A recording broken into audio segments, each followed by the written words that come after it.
Shalom chers auditeurs de l'émission Kanguka. Aujourd'hui nous sommes vendredi et vous allez tout de suite écouter l'émission de ce matin. Soyez bénis.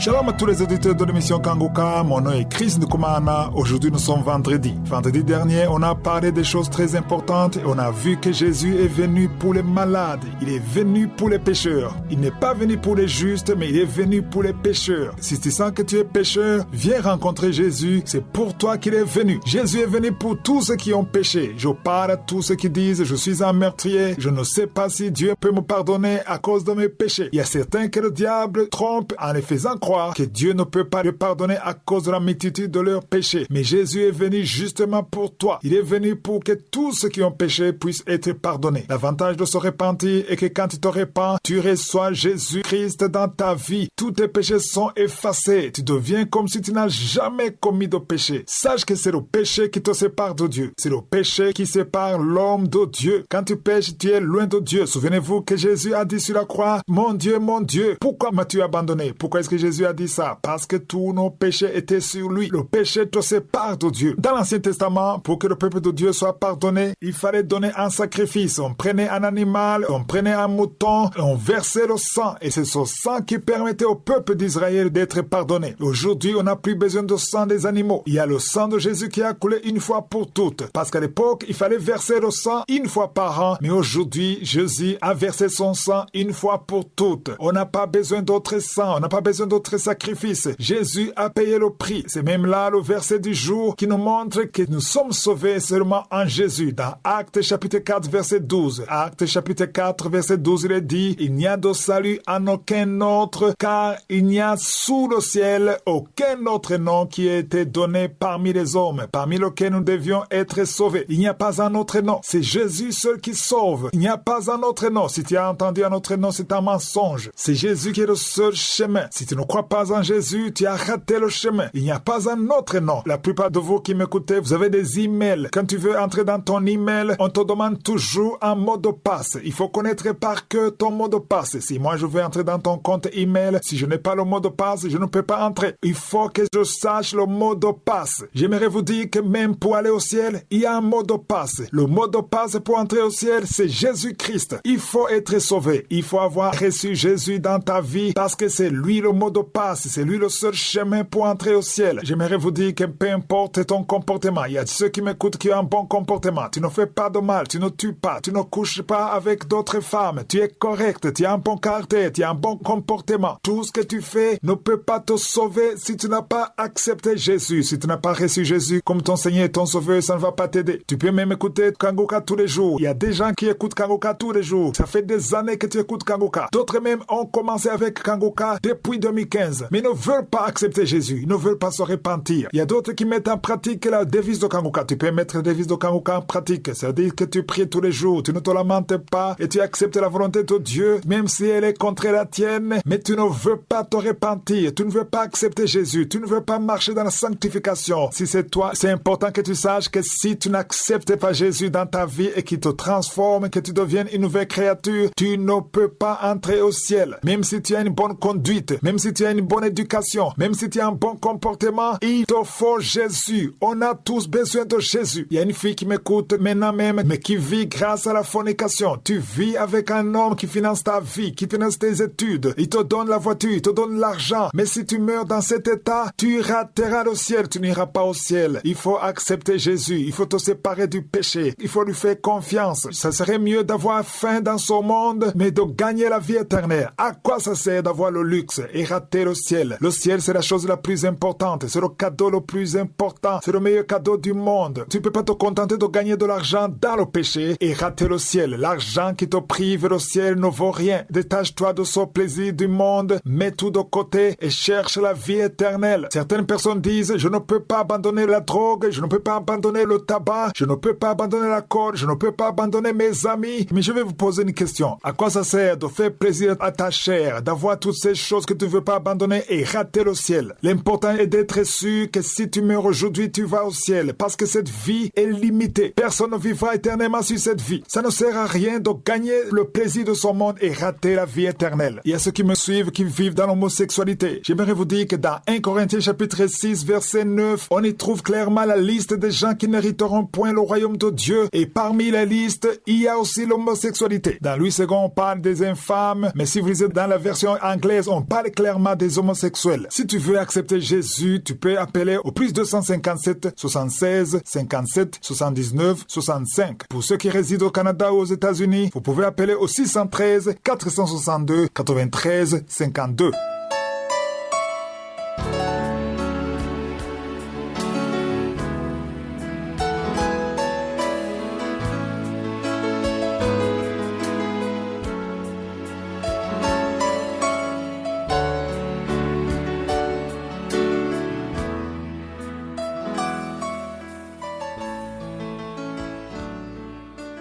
Nous sommes maintenant dans le moment consacré à l'enseignement. Nous allons continuer avec l'enseignement que j'ai intitulé « Les derniers jours ». J'ai commencé cet enseignement le 6 novembre. Si tu es nouveau dans l'émission Kanguka, tu peux visiter les archives pour écouter l'enseignement dès le début. Nous sommes encore dans 2 Timothée chapitre 3 versets 1 à 5. Je vous ai dit que Paul écrivait à Timothée, il a cité 19 signes qui montreront que nous sommes dans les derniers jours. Je vous ai dit que tous les 19 signes sont réels aujourd'hui. Quand Paul écrivait ça, il parlait comme une prophétie. Il dit, c'est quelque chose qui va arriver. Mais nous vivons ça aujourd'hui. Hier, je vous parlais du 17e signe qui dit que les gens seront enflés d'orgueil. Aujourd'hui, j'aimerais parler de l'orgueil. L'orgueil provient de ce qu'on possède. On peut avoir de l'orgueil parce qu'on a beaucoup d'argent. On peut avoir de l'orgueil parce qu'on est beau ou belle. On peut avoir de l'orgueil parce qu'on est admiré par tous. L'orgueil vient de ce qu'on possède. Il y a l'orgueil normal que nous voyons. Il y a aussi l'orgueil spirituel dans l'église. Si par exemple, tu as un don spirituel ou le don de prêcher ou le don de chanter, tu es attaqué par l'orgueil à cause de ce que Dieu a mis en toi. J'aimerais avertir tous ceux qui ont de l'orgueil. Il y a des gens qui sont orgueilleux et qui l'ignorent. On peut être orgueilleux et ignorer qu'on est orgueilleux. Il y a des gens qui font preuve d'orgueil à première vue. Tu les vois directement, tu sens que la personne est orgueilleuse. Et d'autres personnes, tu ne le sauras pas jusqu'au moment où tu vas causer avec la personne. Et c'est par son langage que tu vas découvrir l'orgueil. Parce que quand quelqu'un est orgueilleux, il veut se vanter. Il veut parler de ses mérites. Il veut que tu saches combien il est fort. Que tu saches tout ce qu'il peut faire. Quand tu as de l'orgueil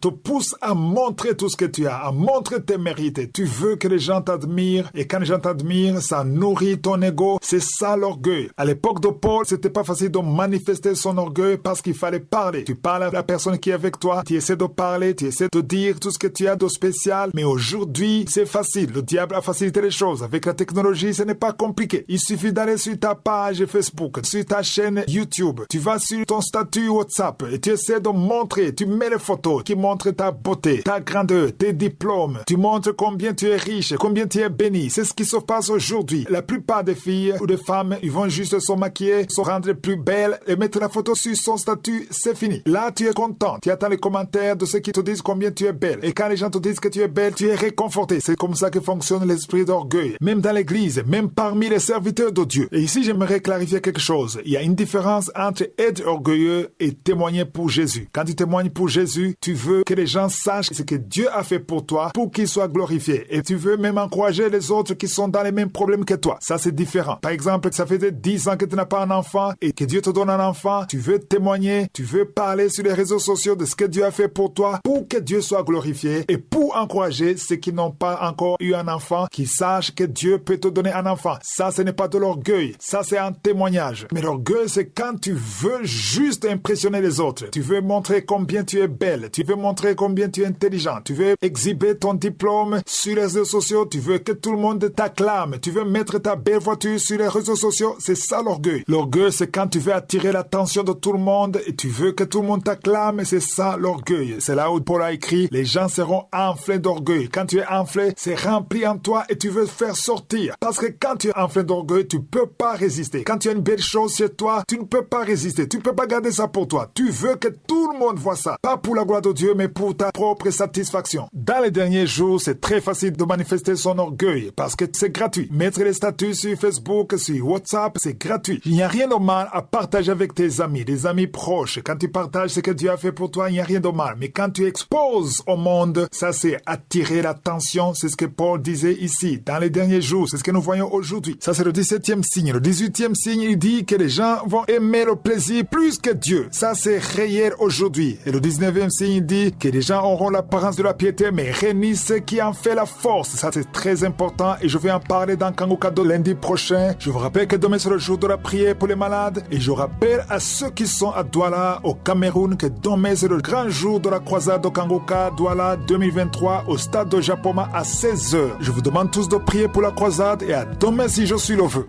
J'espère que vous avez été édifiés. N'oubliez pas de cliquer sur la cloche afin d'être averti chaque fois qu'une nouvelle émission est postée. Soyez abondamment bénis.